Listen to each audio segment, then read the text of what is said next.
everyone, and welcome back to the Her Collective podcast. I'm so excited to have our guest, Becky Johnson-Kent from Phacilitate. She's the Global Event Director at Phacilitate and the Managing Director of Women in Advanced Therapies as of recent. So congratulations.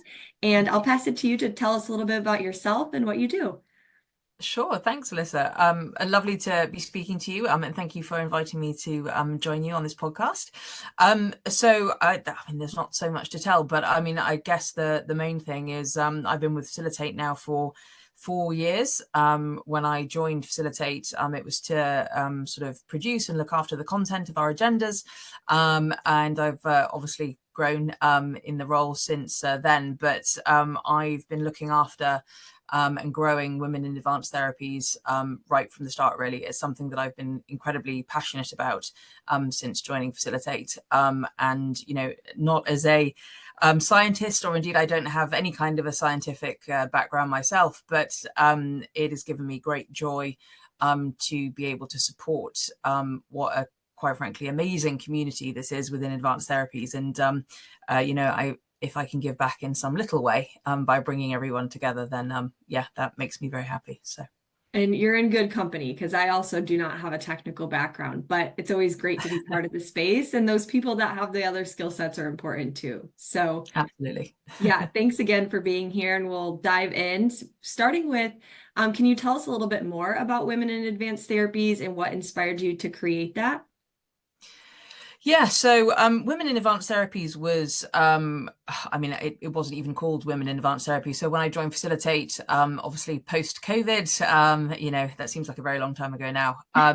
It was essentially a very small mentorship program, but sort of we had 10 people that we managed to keep connected basically during the pandemic. And I was asked when I joined if I would like to sort of, look after those sort of individuals, which I was delighted to do. And Women in Advanced Therapies was essentially born. So it grew from the mentorship program, very informal sort of meetings, to we had 100 applicants last year. I managed to match all of them, and to the sort of each of the in-person meetings that we hold alongside Advanced Therapies Week as well as Advanced Therapies Europe. We ran a 24-hour virtual global event last year. I'm not entirely sure we'll ever be doing that again because that was quite mammoth, but very enjoyable nonetheless. And it's sort of really Women in Advanced Therapies has grown from a need by the community, and it's grown for the community. So I had conversations with sort of 6 people. I remember it very vividly around a table in sort of 2022 at Advanced Therapies Europe that was in London at the time, about sort of, I was thinking of making something more formal and sort of arranging get-togethers. With the 6 people that I spoke to, it was sort of, yes, this is wanted, it's needed. That then grew to a roundtable within Advanced Therapies Week the next year in Miami. I was hoping for sort of 15 people maybe to show interest. We had 56. So there's an amazing photo of all of us sort of lined up on the stairs there. So I had to somewhat pivot to a slightly different format than a roundtable.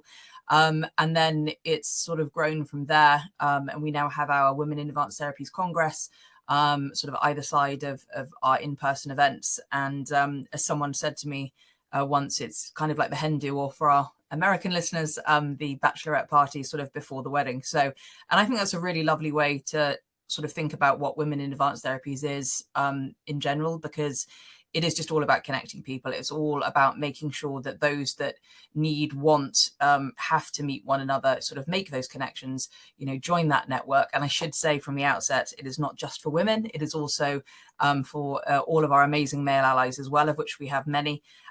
So Women in Advanced Therapies is basically just a really incredible community. Awesome. Yes, and it is. I've been honored to be part of it for a few of the events that you've done, and it's exciting to see the growth because I kind of heard about it like 2 years ago, maybe at one of the events, and I'm like, oh, that'd be cool. I don't know what that is. And then it's been great to get involved with it the last few years. So yeah, absolutely. We're great to have you. And then what would you say, like, unique challenges that women face in advanced therapies and how maybe Wyatt is helping address those? So you touched on community, which I think is a big part, and network. Yeah, I think there's always a space needed in many different, communities, not just advanced therapies, that you sort of feel, comfortable to network. I don't think that we're unique in terms of that. I mean, Dee and I, and, sort of, there are different challenges that women face in all sectors compared to, those around them. But actually, something quite interesting that came up from Wyatt Global from last year is that actually sometimes the actual physical environments that were put in as women. So there was a panel discussion around in Wyatt Global around sort of, menstruation, menopause, perimenopause. We're not going to go into it, but some of the discussions were very much around, what happens if, you have your period and you're having to spend 8 hours in a clean room and sort of things like this. So I think that also ties into like fostering those environments, whether it's within your own workplaces or whether it's in sort of, the sectors that you work in, that actually enable you to have really open and honest conversations. So it's never about, I guess, downplaying sort of the roles that we have. It's much more about inclusivity as opposed to exclusivity. But I think it's all about phrasing those discussions in a way that is inclusive, and similarly creating environments that are inclusive and that people want to come into. It was really wonderful at Advanced Therapies Week in Dallas this year. We had nearly 200 sort of amazing people in the room. And I say people because I think we had about 40 men sort of joining in the conversation as well. So I think it's just really important to ensure that whatever spaces are created, they are not only safe spaces, everyone feels comfortable within them, but most of all that they are inclusive spaces as well. Yeah. And I think that's great. The two points from that to kind of elaborate on is, yeah, it's great to have community as women. I think when you are navigating those experiences that sometimes can feel isolating, like menopause, and how do I go through this? How do I navigate this?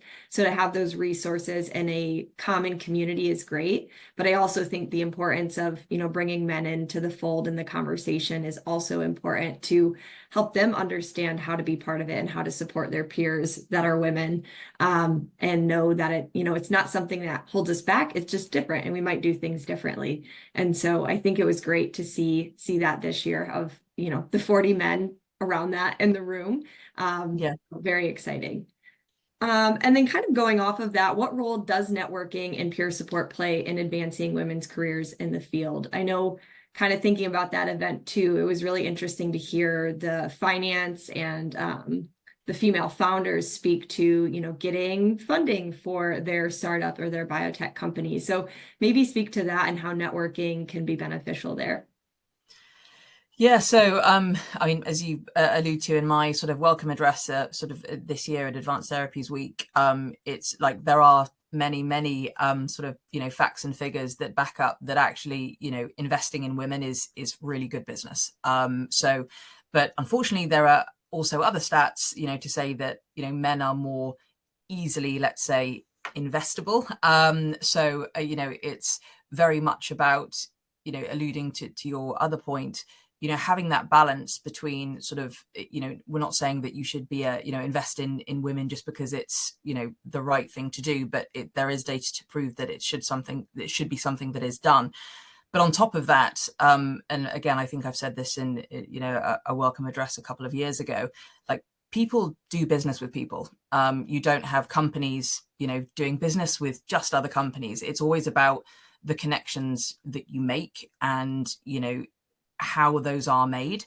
I've always enjoyed talking to people. I have no problem going up to a stranger in a room and introducing myself, but at a very base level, I mean, how do you network? And also, how are you given that opportunity to network?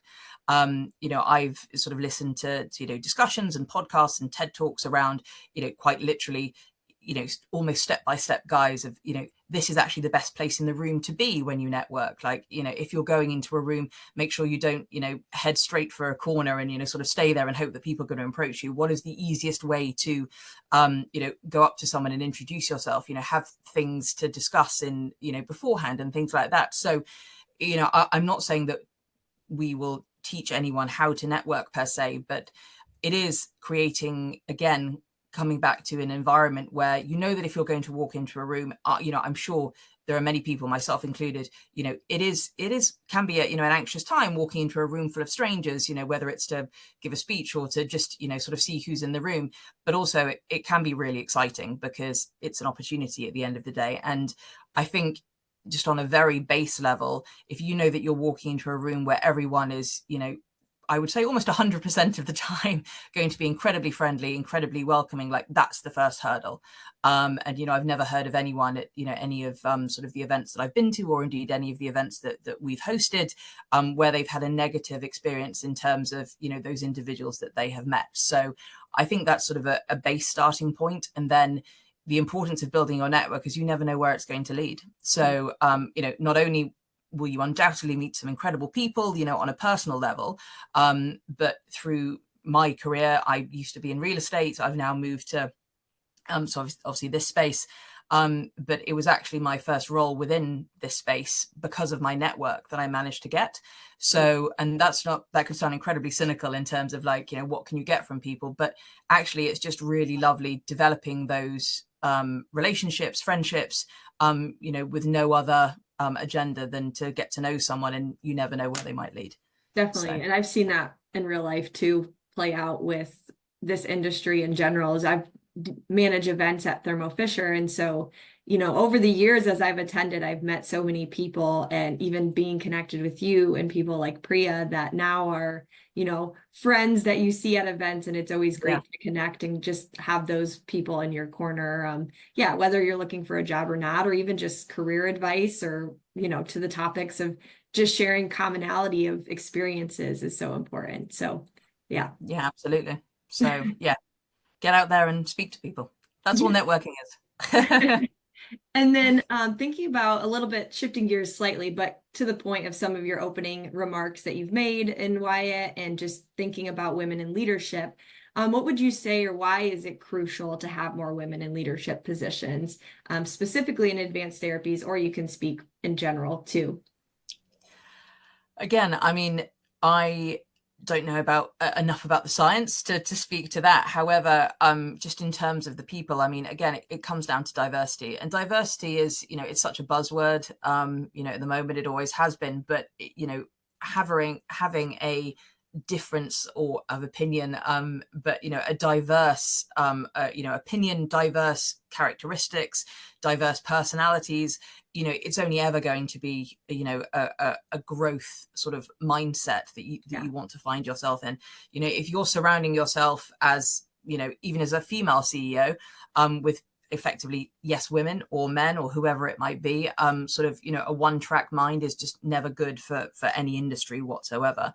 So but I mean, again, there have been studies that have been shown that women are much more empathetic. They have the so-called soft skills.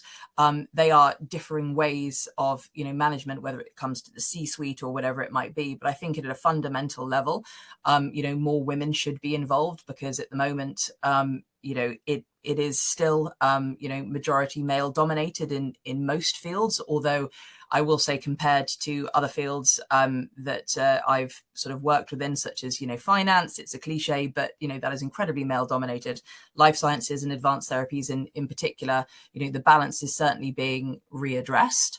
But I think it's vital that there is a balance, and that there is diversity within, not only gender, but also in mindset and the ideas that are being brought to the table, because ultimately without that diversity, innovation, ideas can't flourish, and that's not good for anyone. So totally agree. Definitely on the balance point. I've had the honor to work in the last few years on a team that's led by women all the way up to the president and vice president, which is really exciting. But I think at your point of being empathetic, I think that's a superpower of women. Is sometimes it's seen as a negative, or you hear that cliche of women are too emotional to lead. And I don't think that's the truth. I've been honored to see it in action, and how women can just, they think about the different options. They think about, they're empathetic. So I think it's just really important to have that balance, maybe against that male energy as well. So yeah, 100%. Okay, let's see.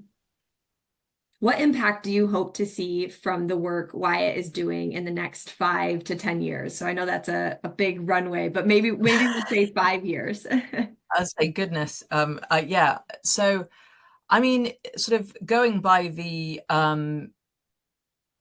impact it's had already. I mean, I would hope it can grow in scale, so that we can have, as many women and male allies and anyone that wants to come together as possible. My ultimate goal is that we will be able to have a completely standalone meeting where we can have, again, diverse topics, diverse, trains of thought, maybe more interactive, goals. I would love to be able to see women in advanced therapies at a stage where I can, sit here in 5 years or whatever and say, there's over 1,000, amazing individuals that we've brought together. But in terms of the impact, again, I sound like a stuck record, but the more people that we can bring together to at least have that discussion and know one another, that can only be good for, everyone that is involved within that. I mean, the events that we have, differ in scale. We had, sort of, I think about over 2,000 people at Advanced Therapies Week. But I mean, if we can get to that scale of everyone that also has the same, I guess, mindset and thought process in terms of growth and commonality, whether that's under the banner of Women in Advanced Therapies, or, whether you want to call it, women's networking, or whatever label you want to put on it. I think the impact, but also the impact that would have in sort of a ripple effect going forwards with sort of the connections that would be made, I think that would be something truly great to achieve. In terms of like making that tangible and how you can measure that, I'm not too sure, but the impact is already being felt by the feedback and the wonderful connections that are being made through the mentorship program and things like that. So if Women in Advanced Therapies can continue to have that ripple effect, even in its sort of micro actions, then goodness knows what can be achieved in 5 years. But it's very much a community effort. It's not sort of down to one sort of Women in Advanced Therapies header, although if people want to come together via that, then I'm here for it. So just bringing everyone together, really, I guess, is the 5-year goal in bigger and better ways. Yeah, and it's already coming together so well, even in the last few years. So I imagine it will be wildly successful in 5 years too. So kind of wanted to shift to focus on the mentorship aspect, because I think a lot of people and women are looking for mentorship in their careers, and probably in this field as well. So could you tell us a little bit more about how Wyatt facilitates mentorship for women in the industry, or in general? So is it open to men and women to that point too? Yeah, absolutely. So first of all, it's open to men and women. I will say that every time, both although I will say that it's open to men and women in terms of we have male mentors, but at the moment we haven't had any mentees apply, and the consideration through that would be that there are actually a lot of mentorship programs that again very much facilitate mentoring if you are a man within the field, but if we have some male mentees that want to apply, then absolutely would be open to that. Yeah. But in terms of, so the Facilitate Women in Advanced Therapies mentorship program is a structured mentorship program. So I would say, first of all, that there is a huge difference between mentorship and coaching. So, we aren't life coaches, we're not here to tell you how to, achieve your first $1 billion, deal or whatever it is. Mentorship can either be formal or informal. So it can be something as simple as, I've also said to people, I respect what you do. I would love to take on a more informal mentorship role, i.e., I can come to you for advice about, certain aspects, within whether it's my career or, maybe something else, sort of, in a personal aspect. But the mentorship program within Women in Advanced Therapies is a formalized program. So applications are actually opening for this year within the next couple of weeks. Ours runs for 6 months. So there'll be 4 weeks of applications to come in, and we ask very detailed questions, because mentorship also means different things to different people. And similarly, if you're a mentee looking for a mentor, you may want something different from your mentor than someone who is, you know, applying to be a mentor may want to give or may have the time to give. You know, we ask for a minimum of 1 hour a month, so it's, you know, it's a fairly low commitment. However, there is a time commitment. And I would say that in recent years, and everyone is incredibly busy, I fully understand that we don't charge for our mentorship program. However, it's obviously the time that goes into them. And whilst an hour a month doesn't seem like a lot, there have been recent years sort of drop-offs, you know, not being able to continue with it for the 6 months. A lot of work goes into ensuring that mentors and mentees are matched as they would like to be matched, both in geo and both from what they want to get out of it. So I would say that if you're going to apply for whether it's this mentorship program or sort of a mentorship program in the future, you know, ensure that it is actually something that you want to do, because it is a formalized arrangement. And, you know, many of our mentors and mentees have gone on to continue to speak with one another for years after sort of it officially finished. And that is ultimately what we want. But you will only get as much from any kind of mentorship. You get what you put in. So it is a commitment. And I think that's something to bear in mind if you are going to go into a sort of formalized mentorship arrangement, is ensure that you do have the commitment to it. You know, sort of come prepared to the sessions with your mentor or mentee. But it is incredibly rewarding. I know that also it's not just a one-way street. So many people think that it's, you know, oh goodness, I as a mentor, I don't know enough to be able to give to my mentee, but I know that mentors learn so much from their mentees as well. And it, you know, can be an incredibly fruitful thing to be part of. So yeah, long-winded way of saying we provide a formalized, I guess, mentorship structure for those that need and require it. No, it sounds like a great program, and appreciate you sharing that. And so thinking of that, is there any success stories, and maybe don't use names if you have that, but, or if you're able to, but any like success stories that you would share that have come out of the mentorship program? Yeah, so yeah, I won't share names, but there are several individuals that I've managed to pair that actually have requested to be paired together, because they've had that more informal, I guess, relationship. They've met at a you know, a networking event or whatever it might be, or a, you know, a conference, and sort of they've had a conversation that clearly sparked something within one another, and then there was this opportunity to be more formally paired. So obviously, if I can facilitate that, no pun intended, then I will absolutely do so. But I think the real success stories are the ones where, as I mentioned earlier on, that they have genuinely continued to sort of have those connections and speak to one another after the sort of the official 6 months has ended.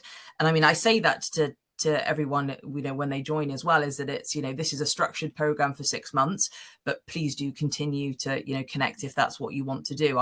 The amount of times I get emails sort of saying, oh, is it okay if we stay in touch? I was like, of course, like that's what we want. It's, you know, we don't sort of, you know, pair people up in order for them to sort of say, right, I'm here for 6 months and that's it. So there are, so I think now about sort of 20 sort of names that I could give, but I won't, around where they've had those sort of continued discussions. Some I know have become very great friends, and some have continued, and their sort of mentorship has evolved, you know, around different topics and different discussions.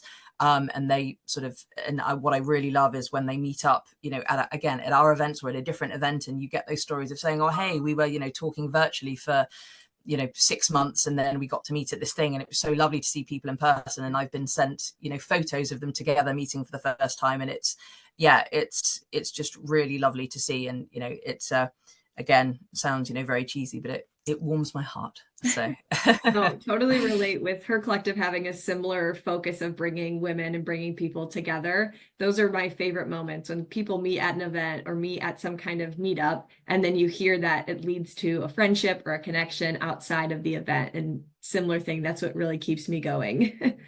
Yeah, exactly. And on that point, I would say, like, don't be afraid to reach out, or don't be afraid to ask for mentorship, because I've also had stories where they said, oh, I've met so and so at an event, and like we got on really well, but I didn't think you could just say to someone, oh hey, can we keep talking, or like I'd really love to pick your brains about something. And so they actually waited for a program like this, to say, oh, but then the program came up and I was like really excited to see that like this other person had joined it, and so this is my chance to connect. Yeah. So I would say that just don't wait for an opportunity, just because the worst anyone can say is no. Yep. And that's sort of become a mantra of mine. And there was actually a sort of a TED talk and interactive discussion group that I was part of that is like, it's the power of no, both saying no, but also like the worst that someone can say is no. So Yeah. I would say, take more chances, reach out, and just kind of expand that network. So Well, that might be a good segue into my next question then. And, like I said in the start, where you're in good company is terms of, not coming from a technical background. So is there any advice you'd give to women looking to break into the advanced therapies industry? You said you moved industries. So thinking about your own experience or just in general, what you've seen with Wyatt, what advice may you give to other women? it's it's flippant if I say just do it, but I would say have a plan, Mhm. and at least have an idea of, because when people say you want to break into an industry, what does that mean? And I've sat in enough discussions and it's coming over and over again, whether it's either moving from academia to a more commercial role, or do you need a PhD in order to be part of sort of this sphere? That's not a discussion I can actively participate in, because as I said, it's not only that I don't come from a technical background, I don't come from a life sciences background, but certainly moving roles, moving careers. I was in real estate for 13 years, had a very successful career, but I quite frankly hated the industry. Everything it stood for, it had changed into something else. It was making me miserable, to the point where I was pretty much, I think, on the verge of burnout. And I was certainly crying every day when I left work, which is not healthy for anyone. And I quit my job with nothing to go to. And I spent a good couple of months literally Googling. I was like, what do you like to do? So I was like, I like cheese. So it's like, I love cheese. Many people I'm sure do as well. But so I worked in a cheesemonger's for a couple of months, because I've delivered cheese to Buckingham Palace, but that's like a different story. So I'm not suggesting do that, but it's like, take some time to sort of work out your skill set, work out what you want to do. If you know the industry that you want to go into, absolutely fantastic. I only knew that I didn't want to go back. So it's like, what could I do? But then I started sort of literally writing down my skill set, what I was good at, like the type of environment that I wanted to be in, the type of role that I potentially wanted to be in. And I kind of fell into a role that enabled me to be sort of very people facing, and very much talking to people sort of every day. I was like, I don't want to be in a back office and never speak to anyone again. So if you know that you want to go into advanced therapies, I would say, what does that mean? What role do you want to go into? What part of it do you want to go into? Almost research the roles that you want to grow into, or that you would ultimately want to get into, or that you would want to start into, and also be realistic in terms of your expectations. Mhm. There were several roles that I looked at and I was like, oh yeah, like great, but can I take that pay cut, or can I do this? Like, how can you make it work? It's very easy to say, follow your dreams, you'll get there. But sort of, the reality is that, we've all got to pay the bills. There are considerations to make. So I would say, absolutely go for your dreams, but map it out with a realistic plan, a realistic pathway that you can get there. And again, circling back on it, take advice from those already in the industry, or those that are in a role that you would like to aspire to, but perhaps is in a different sector. How did they get there? Sort of, again, use the people around you, because they really are your strongest tool. And again, I got that first opportunity sort of breaking into sort of the pathway that I went through to end up where I am now, through a connection. I actually met them at a hen party, at a bachelorette party. So, and it was sort of, they were in this company, and sort of, I got the interview via sort of their recommendation. So your network, but also your individuality really is your strongest tool. Yeah. Yeah, I love that. And I think to, in the same vein, in the spirit of women in advanced therapies too, is I've found that my network is a huge way of being able to get into different roles and different sectors of the market or whatever you're looking at. So definitely flexing that and, seeing who's in your circle, I think is super important. So thank you so much. I guess one last question to end us off, and we kind of talked about the 5-year plan for women in advanced therapies. But what would you say maybe near future, what's next for Wyatt and how can people get involved? So, I mean, Wyatt is again, it is a community. So it's we have the very, I guess, base level to be kept up to date with it. We obviously have our LinkedIn page. We also have a private group on LinkedIn, which, anyone can request to join, but it is a private group. So I can send over some links for that, for your listeners, if they want to, obviously get involved in that way. There's the mentorship program. We have our in-person, events, that are run alongside our wider events. We have virtual roundtables as well taking place throughout the year. So again, it really comes down to how much do you want to get involved. Our next in-person event will actually be one that we're running in conjunction with the CGT Circle, another fabulous, obviously, group that I know you know about as well. That'll be in June in London. So watch this space for more details around that. So I would say there are many ways that you can get involved. Just make sure you do get involved, because you never know what's going to come from it, and you never know who you might meet. So I can provide you with all the details, but just make sure you do connect. Lovely. Thank you so much. And I had a train of thought and I lost it, but it came back to me. But with both of us being not from a life science background or a technical background, I always find myself saying that too, is kind of compensating. Like, oh, I don't have a technical background, but I think both of us could be a testament to anybody listening that is wanting to break into an industry that they're kind of unsure if they have the background for or the right education, is to just do it, as you said, because I don't think, everybody has their strengths and weaknesses. So even though you might not have a scientific degree, they still need marketing. They still need event planners. They still need people that have different skill sets. So don't be afraid to, dive into an industry that might seem scary or that you might not have the knowledge on yet, because, you can always learn along the way. I love it. What a great place to end. And I Yeah. couldn't agree more. Thank you so much, Becky. Appreciate your time. And I definitely will share the links in the show notes. So if anybody wants to connect, they can do that. So thank you so much. Amazing. Thank you so much, Alyssa.